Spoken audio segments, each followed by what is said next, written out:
Well, good morning, Jasper. It's good to be chatting with you again and talking about in-play oil. You know what? We continue to see volatility in the oil price. Ultimately, it looks to me like, we got another great buying opportunity with the price dropping in the last few days. And most of the stocks dropping a little bit off as well. So, with that, let's jump into our corporate presentation so then we can get on with some Q&A with you after the fact. But our goal is to run a strong, good business, smart junior oil and gas company. We're focused on disciplined light oil growth, developing our high rate of return assets, generating free funds flow, free funds flow, keeping the leverage ratios low, and ultimately maximizing the returns to the shareholders. We're a technically focused team with an 8-year track record of per share growth, and we're going to go through, one of my favorite slides on what we've been able to accomplish. And you know what, I'm going to, just in the sake of time, we'll talk about our guidance on the actual forecast page there. You know what, we've been paid a dividend since November 30th of 2022. That's 26 million paid out in the last 18 months. That's 1.5 cents Canadian a month, 18 cents a year. Currently today with our last little drop, it's over an 8% yield. So we're rewarding our shareholders who are patiently awaiting and hopefully new shareholders that want that yield while we wait for what we're going to show you, improved valuation in cash flow multiples, as we're currently sitting at all-time lows. Our corporate overview, average production this year of 9 to 9,500 BOEs a day, drilling 14 to 15 net horizontal wells. Got a strong reserve base representing us. That's our sustainability.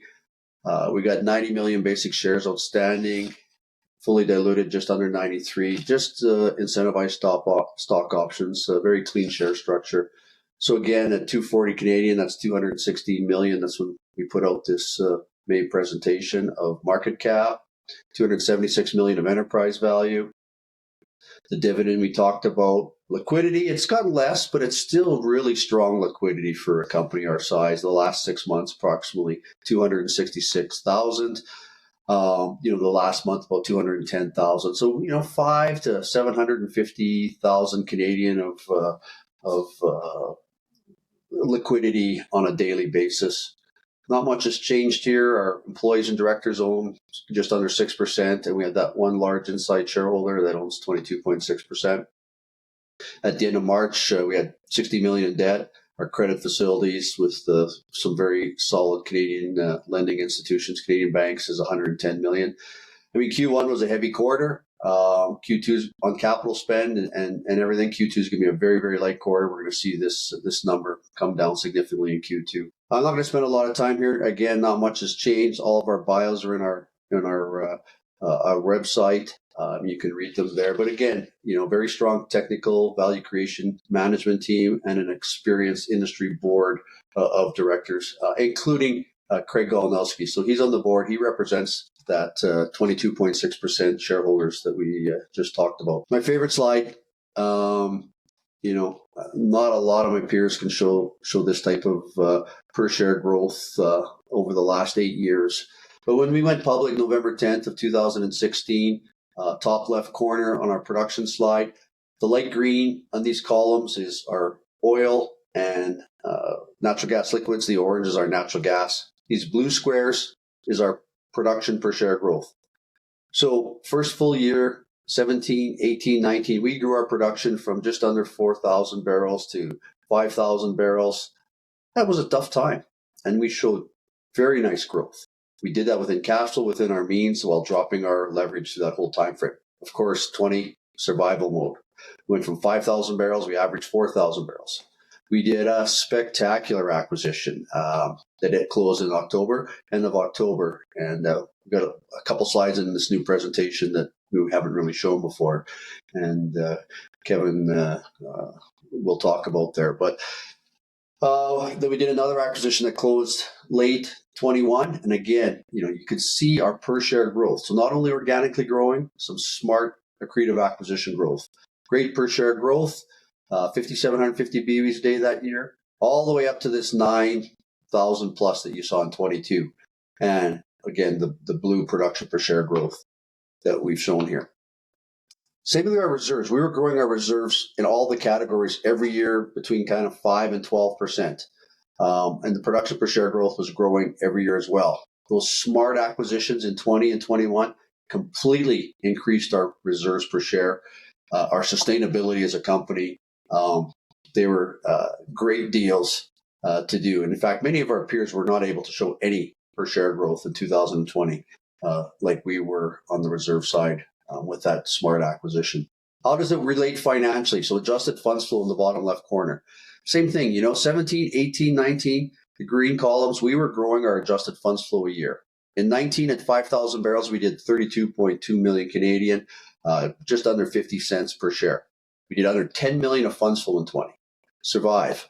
And then we went all the way up to just under 50 million in 21, around 70 cents a share, all the way to that record commodity year, probably the best I've ever seen in the business in 22, which ultimately gave us about 130 million of funds flow and about $1.50 per share. And then the last year and this year, we're looking quite a bit lower commodity prices, but we're still hovering in that dollar, north of $1 per share basis, So we're trading at just a little over 2 times cash flow multiples, probably 2.5 times EV DACF for debt adjusted cash flow multiples.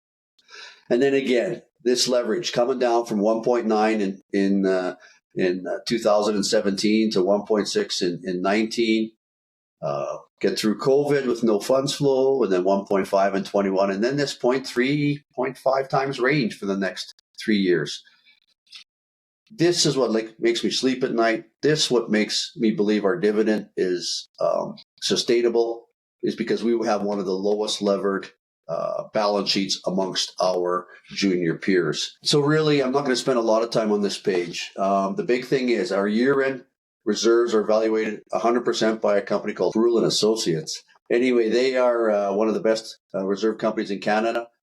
When you look at our proved developed reserves, our net asset value on that reserve report is 263. So we're trading below our proved developed reserves. If you start adding some undeveloped locations that have a probability of 90% success the reserve evaluators are giving of happening, that's over $6 a share. Ultimately, at $1.10, $1.25 a share, that starts looking pretty good. 5 to 6 times cash flow multiples get you there. That's a much more historical number to what companies trade at, historically on a total proved basis versus the, closer to a proved developed basis these days, specifically juniors, which we're going to talk about. So we put some of our oil producing peers up here over the last 3 years.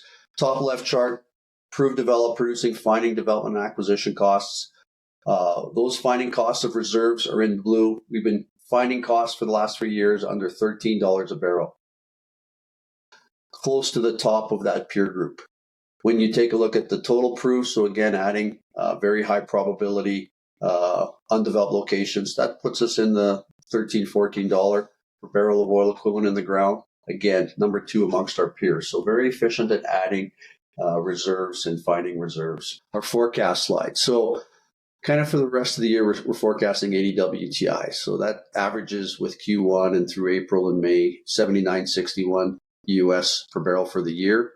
With our weak Canadian dollar, you're talking $1.02 Canadian that we're expecting for the year.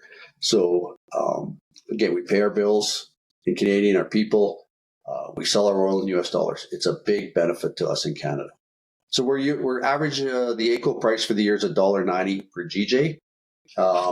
So currently it's a little less than that, but well within reason. And I'll talk about the sensitivities at the bottom here.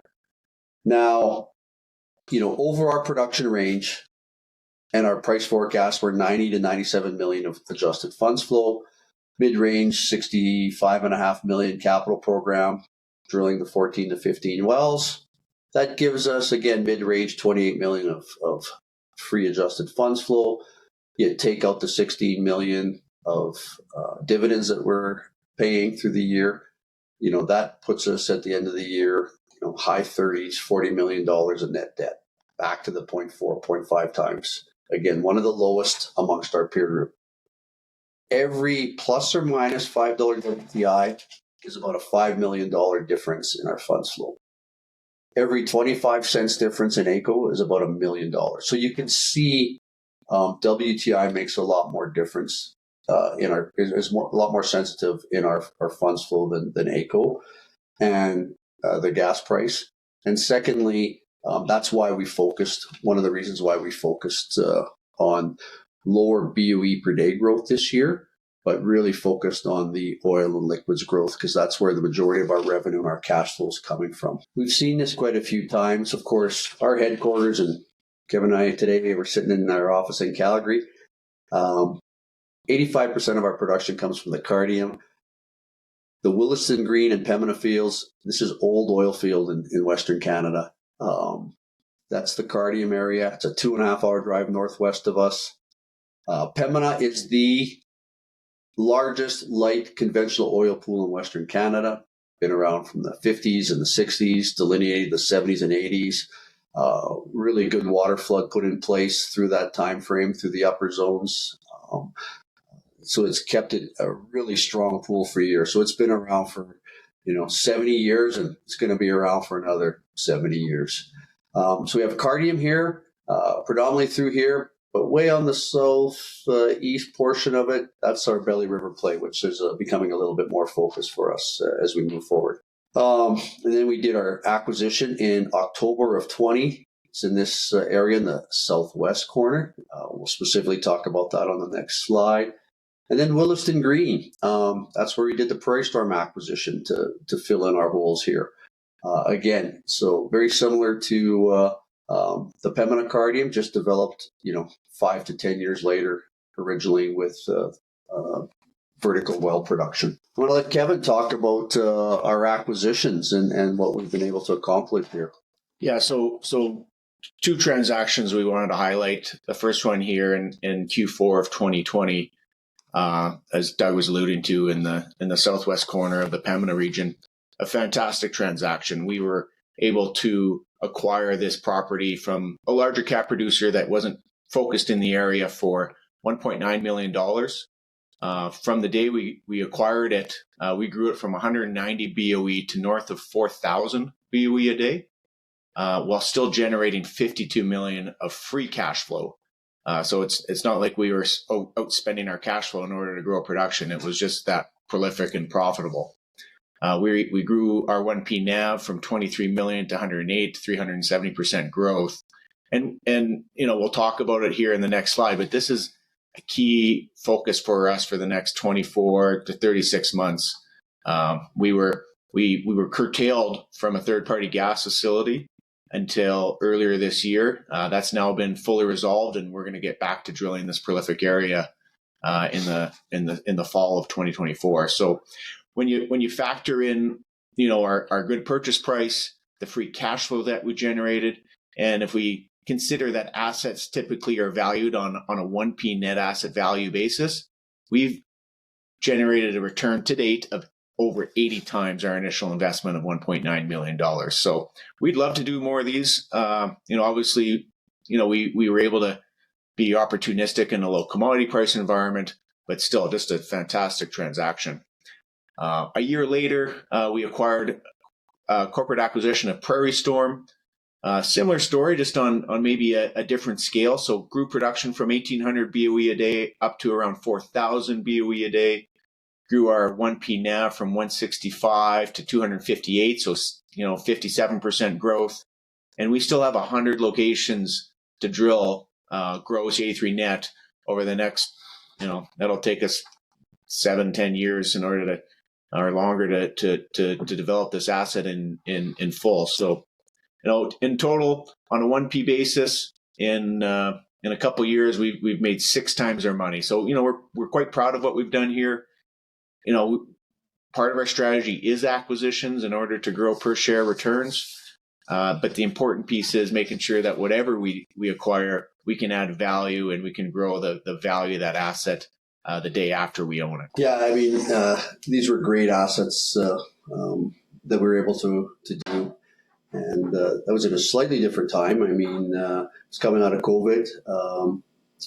There was a little bit more activity that happened early on due to people having a little higher debt levels and trying to make things happen there. Pembina. So what we're pleased about is we're returning to our most prolific area since 2021 on, when we started drilling in the acquisition here in the southwest corner. So this is a part Pembina Cardium Unit number 7, where we started drilling. There was no horizontal wells in this acquisition when we started. You could see what we were able to accomplish. We started drilling in the first quarter of 21 after acquiring this. We drilled 3 wells. We built a full facility there, and they all came on right at the end of March. So you can see the ramp up in through April. Another 3 wells came on in the summer, and they came on at the end of July. And you can see another ramp up. Then we're just a few wells here and there as we move through. And our last time we drilled here was the spring of 2022, where the wells came on in late May, where you can see it bumped all the way up to north of 4,000 barrels. Ultimately, the production declined. We were going into a third-party gas facility. They were starting to get some other production coming in there. You had some pressure increases, which dropped our area a little bit here. But in February 15th, we were curtailed 6 million cubic feet a day, and it took most of the summer into September to get all of that back. So we haven't drilled here for 3 years. These wells typically come on with very similar rates to our Cardium wells across our play, but with higher gas rates. So the nice thing is here, it's a much higher BOE a day rate in the first, forever in reality, and have a little bit lower decline than some of our other areas. So we are excited to get back here in the fall. So we expect to start drilling here mid-September and start bringing on wells late October, November into natural gas prices that are currently 3 times, looking on future pricing, 3 times better than they are today. So, and then as Kevin said, we're going to continue to drill here for the next, 2 to 3 years. So pretty excited to get back and get this area, which has great returns. The other piece is the Belly River on the far right. We kind of went back into here. It's a very high oil rating, 90% light oil, typically lower decline. It's a bit of a water drive. We do have water flood in place here as well. So, again, we'll continue to be drilling here for the rest of this year and ultimately, over the upcoming years as well. I'm not going to spend a lot of time on Willesden Green. I mean, the acquisition that we did with purchasing Prairie Storm Energy filled in this area and little bits and pieces throughout the whole area. Again, just a great acquisition, increased our land holdings, doubled it, our inventory, our production. Big thing last year was the upgrade in natural gas facilities, where we got takeaway capacities more than doubled from just over 8 million cubic feet a day to over 17 million cubic feet a day. So it allows for future growth and, less downtime and less third-party facilities that we have to move production around during, some of these downtime that we experienced specifically in 2023. I'm not going to spend a lot of time here, but you'll get the gist if I just focus on these 1.5 mile horizontal wells in Pembina. So for just under 3.9 million capital, we get about 330,000 BOEs of reserves per well. IP90, or the initial production over the first 90 days, is 340 BOEs a day. And over the first year is 205 BOEs a day. So at $80 WTI, you're paying out in just over a half a year with very, very strong economics. The internal rate of return on a half cycle basis is over 200%. Nowadays you have to talk about your environmental side of the business, the sustainability. We are one of the few smaller companies that have a sustainability report. It's available on our website. The biggest thing we can do as a light oil conventional producer in Canada is reduce our greenhouse gas emissions, and that's the top right chart. We've been doing that consistently every year except for 2020, reducing our carbon footprint, our greenhouse gas emissions, and this is all in kilograms of CO2 equivalent per barrel of oil equivalent. Now, when you look at other public companies that publish it, we generally sit number 2 in our scope of greenhouse gas emissions and scope 1 greenhouse gas emissions, and we've been dropping them every year. So again, we're doing our part. Canada's doing our part. Us and Norway typically are the most environmentally conscious social governance, same thing in the world. And we're all doing our part here. This is not in our presentation on our website, and this is a third-party chart that we want to show, and it's enterprise value to debt-adjusted cash flow multiples and Canadian historical. It goes all the way back to 2008. 1998. Or 1998, yeah. On the left side, on the bottom axis. And then the left side is your enterprise value to debt-adjusted cash flow multiples over that time frame. The right side is your WTI price in US dollars per barrel. The yellow lines are juniors over that time frame. The blue lines are intermediate producers over that time frame. The black lines are Canadian large caps and integrated producers. Now, what you're seeing here is back in the tech boom or the tech back in before 2000, we traded at 4 times. We actually hit a low of, in early 2001 of under 3 times, similar to where we trade today. But then you get these bull cycles, these energy bull cycles, and you could see the increase in multiples that occur very quickly through that time frame. You saw a good bull cycle here into 2008, into the financial crisis. Over that time frame, this black line is showing that WTI was consistent for 4 or 5 years, over $60 a barrel, which was a great number at that time. The red line we're showing here is 6 times cash flow multiples. The seniors and integrateds traded 7 times through much of that. The financial crisis occurred, and we had another bull cycle that this black line shows averaged over $80, over 100 at times through 2010 to 15. The multiples started working their way up to easily 7 times. You even touched 10 times on the intermediates here in 2013. And then, we had a pretty big drop in oil prices, hovered between $50 and $70 through late 15 into 2019. Put our industry way down to the bottom here. We were all trading. Even the seniors were 3 times cash flow multiples here in early 21 after COVID. But they started breaking mid-year out, the seniors, the black. They're now at 7 times. That's very close to their average since 1998. Last summer, the intermediates broke out from trading very similar to us, under 3 times. And they're now 4.7 times cash flow multiples. The lowly juniors here, we have not really moved yet. But historically, we always lag the intermediates and the seniors, as you saw in 2009-10. We believe there was a catch-up trade in waiting. That's the history for showing multiple expansion in our business. And I'm not sure if some people might know Eric Nuttall. He's one of the biggest energy funds in the world. It's in Canada. There's very few left. I believe he's running north of $2 billion. He basically put this chart out on Twitter May 22nd. And what he said was there's a massive valuation gap between large and small caps. It's symptomatic of an inefficient market with few active participants and generalists chasing the same safe 1 to 3 names. We continue to look where others are not. Last piece here is another piece from Peters & Co. So that's an energy boutique banking firm here in Canada. And they're showing historical energy bull cycles, the bull markets. They typically last 7 to 10 years. This red line is the current one. They said it started March of 2020, so at the start of COVID. I always thought it would be a little bit later than that. But anyway, you're in year 3, maybe touching into year 4 of this bull cycle. The largest breakouts occur in years 3 to 10.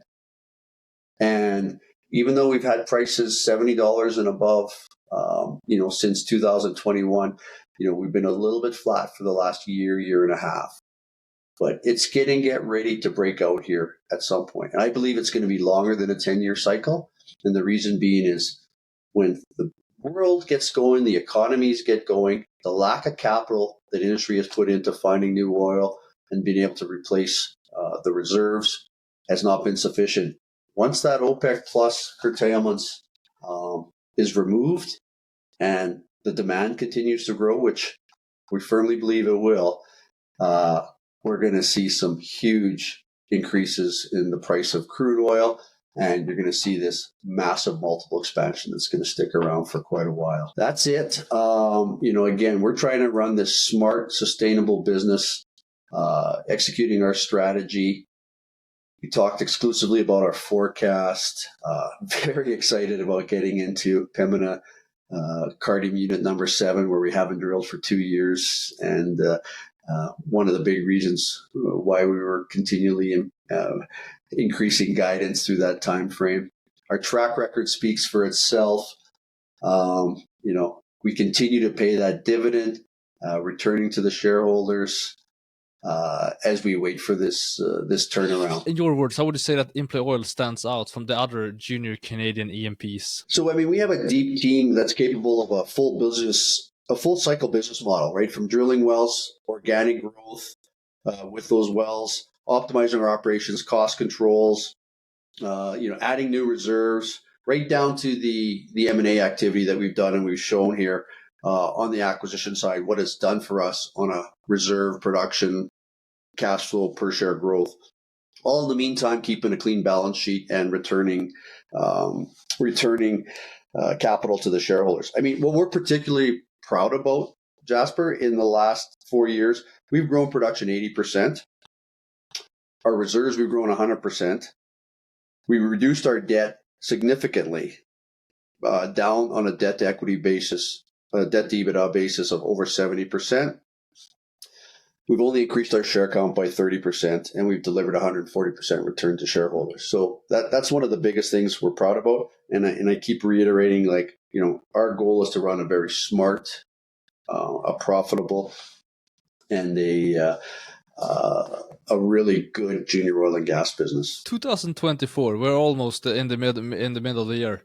Could you summarize it so far, both for InPlay Oil, but also for the general oil and gas market? Yeah, it's actually quite similar to what we saw in the first half of 2023.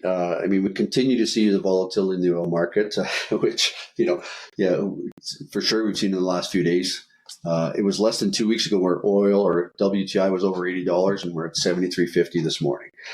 But ultimately, I think the industry has seen some positiveness because, again, the world is figuring out and understanding that we're not going to be able to get off of fossil fuels, and it's going to be around here for a while. When you take a look at what's happened with the large caps and now the intermediates starting to move up, so there is good sentiment here, which ultimately will come down to the juniors. When you look in Canada specifically, with TMX coming on, we've seen the differentials improve substantially. For the MSW, our differentials as a light oil company, we're $9 to the end of the year, over $9. We averaged $8.50 in the U.S. Differentials in Q1, $4 in Q2, currently under $4. Long term, the future price is back to that $2.50, $3 range, give or take. So that's big for us.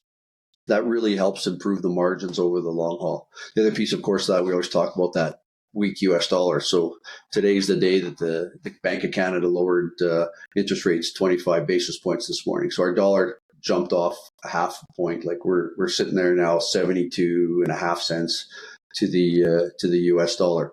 So again, big benefit for us. Ultimately, that's why you hear companies like JP Morgan have put out pieces, even in the U.S., that the Canadian energy space is where you probably want to look, generally because they sell their oil in Canadian dollars. We're showing stronger free funds flow, and we typically have lower leverage than most of the U.S.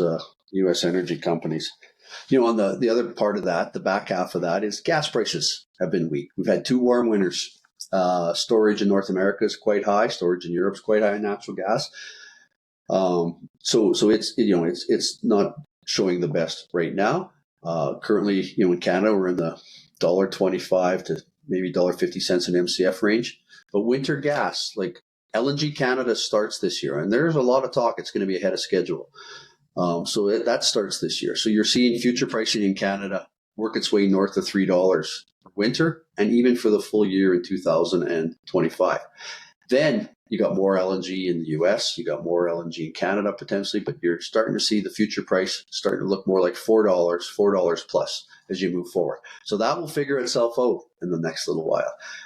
And ultimately, like, natural gas needs to be that fuel of choice for energy transition. And I believe the world is starting to notice that as well.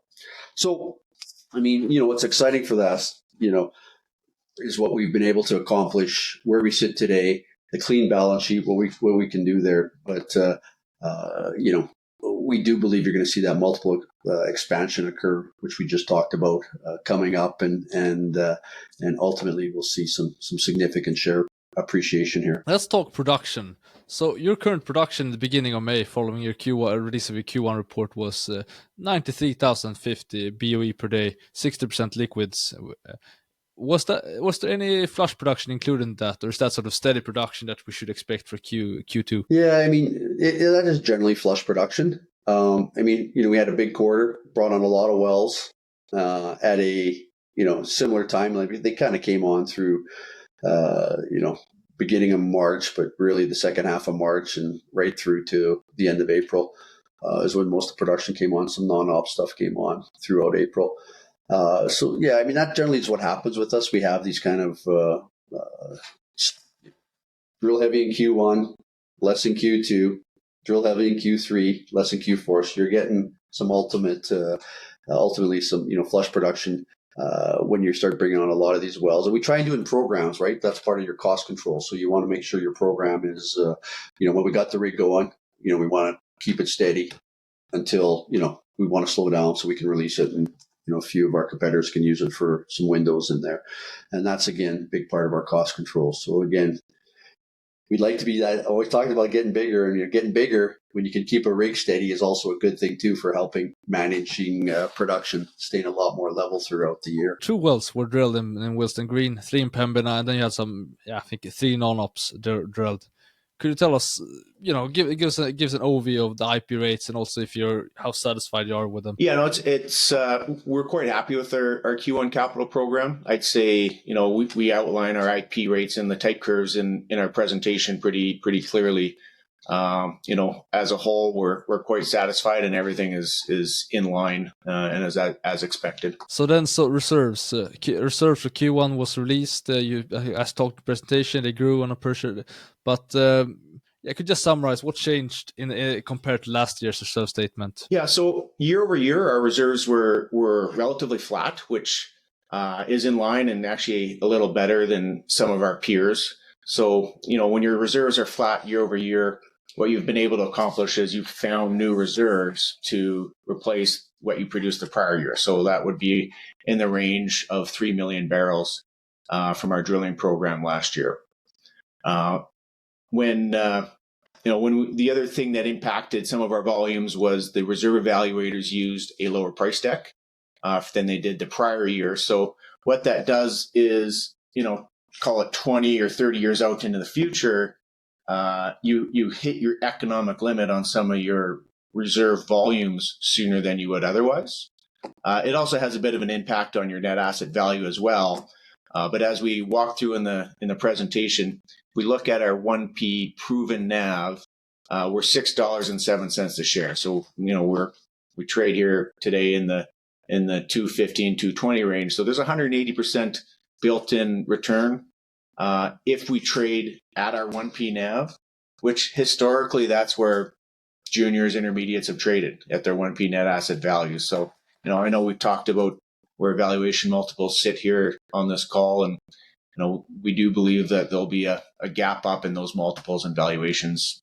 So, what long-term WTI price was assumed in by Sproul? So the reserve evaluators generally their mandate is for the price deck to roughly match the forward curve for the first 3 to 4 years, and then they would escalate it at 1.5% or 2%, along with costs moving forward. So, it's in our reserve report. It's in our AIF on the website. It changes year to year, so I don't have it at the tip of my fingers. I assume that it's less than $80 a barrel. Yeah, it was. Yeah.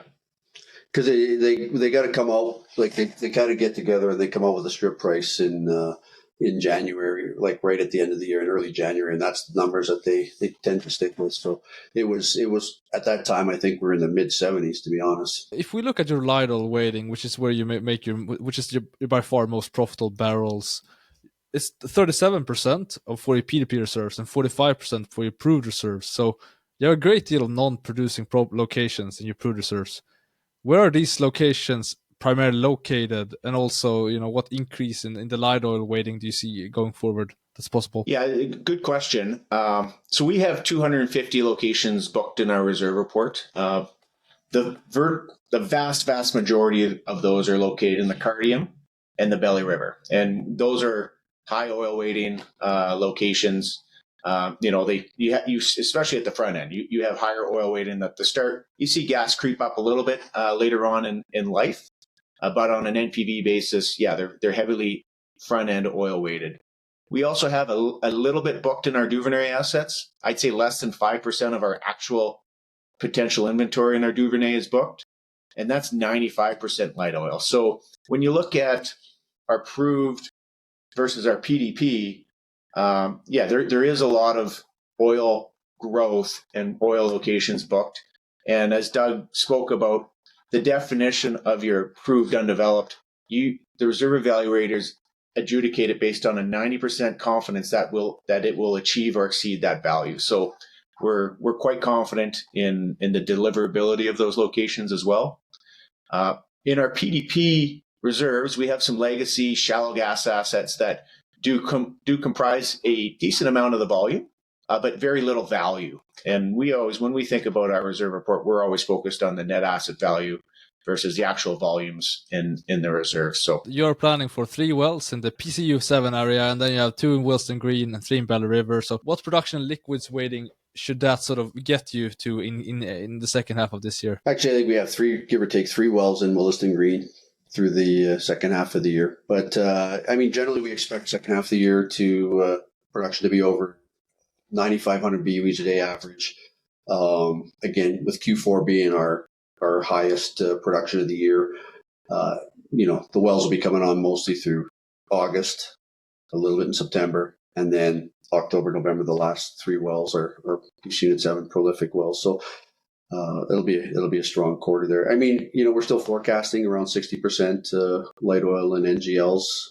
Our range is, I think, 59 to 61. So it's pretty much where we expect to be. You're growing Pembina Belly River, and it's it will be about 1,000 barrels of oil equivalent per day with your new program. Are you seeing any benefits of economies of scale with that? Yeah, all of our areas, when you grow, like, you have a certain amount of fixed costs is the biggest thing, and when you grow production, you dilute those fixed costs. Your variable costs, go with the rates. So you see that in all of our areas. But the Belly River is an area that has significant infrastructure, pipelines, pumps, facilities, long-term water flood in there. And so it has a really high amount of fixed costs. So by growing your production, you're really diluting your fixed costs, which ultimately brings down your unit cost per barrel, which ultimately makes every well in the area get more reserves with a lower cost structure. So, like I say, it'll be a huge benefit to the new wells, but even to all the legacy wells that are in that play. The other piece of the Belly River is just, it's 90% light oil and it's a bit lower decline. So, we get a strong BOE price out of that, which is, important until we see that natural gas price start working its way back above $3 an MCF. And so PCU-7 in Pembina, that's a key development area for you. So the gas processing facility, third-party gas processing facility, are now not a problem anymore. Could you tell us more about this area? Firstly, how was the problem solved, and what's gas liquids weighting are you seeing? And also IRR on your wells. Yeah, no, it is an important part of our company and our asset base. And as we walked through in the presentation, in this area, we acquired it in Q4 of 2020. In 2 years, we took it from 200 BOE a day up to over 4,500 BOE a day, drilling 4 or 5 wells a year. So we were historically active. We grew the production in the area quite rapidly. And what we ran into was a third-party gas facility that we were tied into. Ultimately had some other gas come in as well, and we got knocked out. So we had to curtail production back through much of 2023. We were able to enter into a long-term gas handling contract with the owner of that plant. So we have priority service and dedicated service for all the gas production we need through that facility. So we won't run into the same issue going forward. We could have got in and drilled in the first half of this year. Summer gas prices looked and are weak. So we decided as a firm just to maximize the value of this asset that we would get in and drill it in later in the year. So we are drilling a 3-well pad in September and bringing that on into late October, November, when gas prices are going to be 2 times to 3 times higher than they are today for these wells. And what's interesting about this area is we get a very similar oil rate as the rest of our Cardium inventory, but our gas rate is significantly higher. So we didn't want to send those gas molecules into a poor pricing environment. That's back to that flush production question, right? Like, you got some flush production and for the first 3 months, big difference selling it at $1.25 to $1.50 an MCF versus $3 plus an MCF. It really helps the economics. Again, that's back to running a smart business. Yeah. And, I think through much of that period where we were developing those assets, we kept beating guidance. We kept lifting guidance. Every single one of those wells have outperformed our type curve. So yeah, we're pretty excited. Yeah. It's getting back in there is a big piece of what we're doing. Like, we originally built our battery right across the street from that gas plant, and there's not a lot of takeaway capacity in that area. And when I say right across the street, that's kind of being facetious because this is out in the bush, but we are basically across the road from them. And, it's a 25 million day cubic feet facility that originally had 8 million cubic feet a day going through it. And we brought it up into the high teens, 20 million cubic feet a day at times. And then they started bringing some other party processing in, which got it up to closer to peak and increased the back pressures. And then ultimately, they have one partner in there who brought on a 6 million cubic feet a day well in February of 2023. And we got a letter 7 days before it happened that, we're backing you out 6 million cubic feet a day. So we looked at some other alternatives. We were close to signing with somebody else, a take or pay agreement with a midstream company. And these guys came to the table and they didn't want to lose our production. So we negotiated that in January, finalized it, and back at her. At the beginning of this year, you said that you're rebidding a lot of contracts to reduce your OPEX. It's currently around $15 per barrel.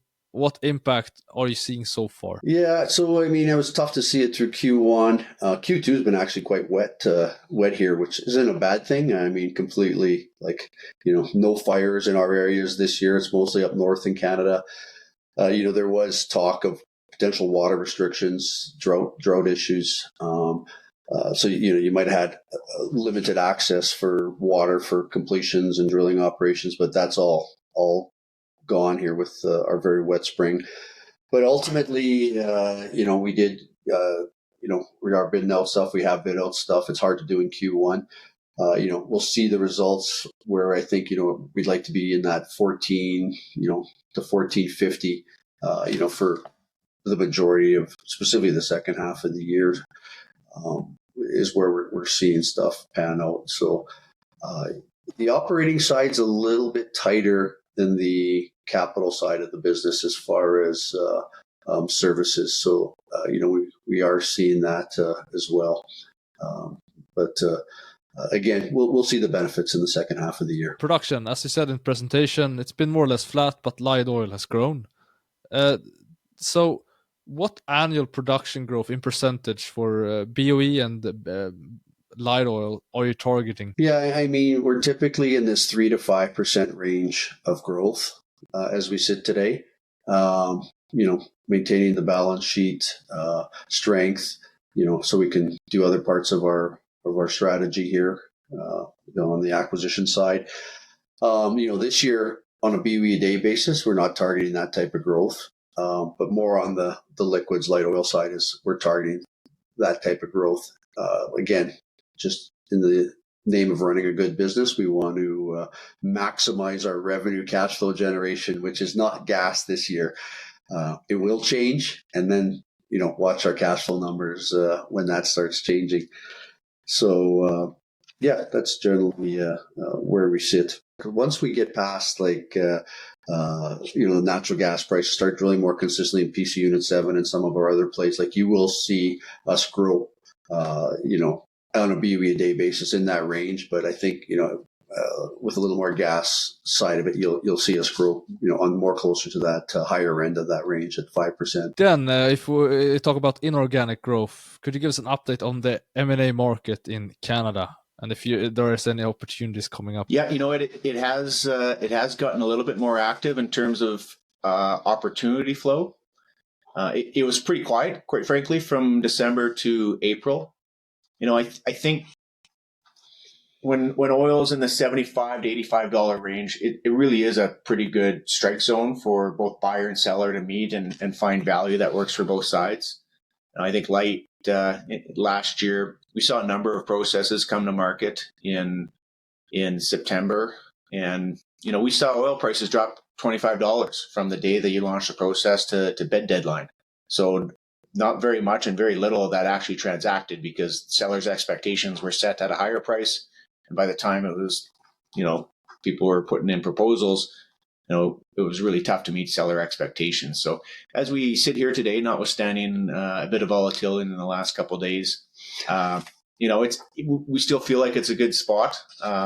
And we're in a good position, clean balance sheet, strong free cash flow. We feel like we're in a pretty good position to compete and potentially get something done. You're seeing more stuff on the market again right now, a little bit. It's changed again, so it's taken 6 months for that to occur.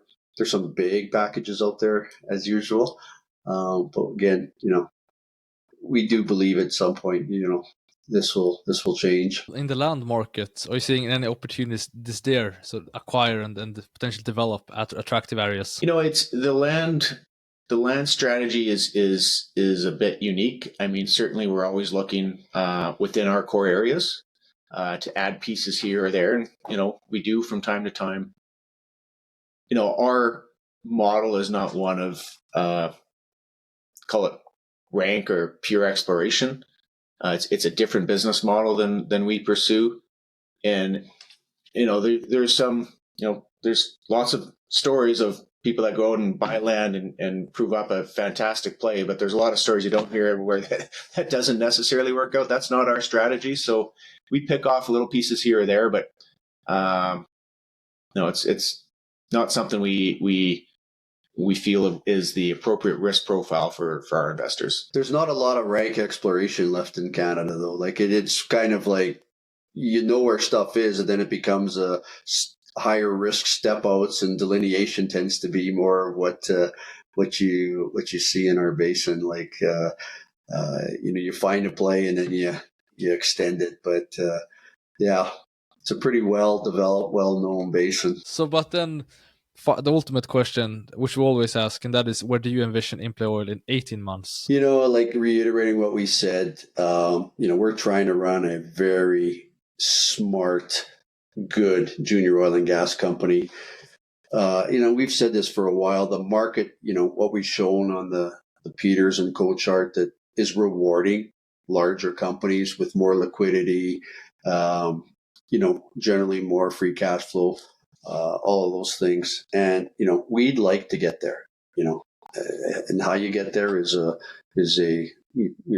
been a bit of a windy road, but as we just talked about on the M&A side, we still think there's going to be opportunities that we can be able to take advantage of. We don't want to get bigger just to get bigger, though. Specifically, we want to make sure the assets make sense, that we can create value with those assets, and you want to make them accretive, which I think we can do very well if we like an asset. Just with our value creation that we've been able to do and shown on our previous acquisitions.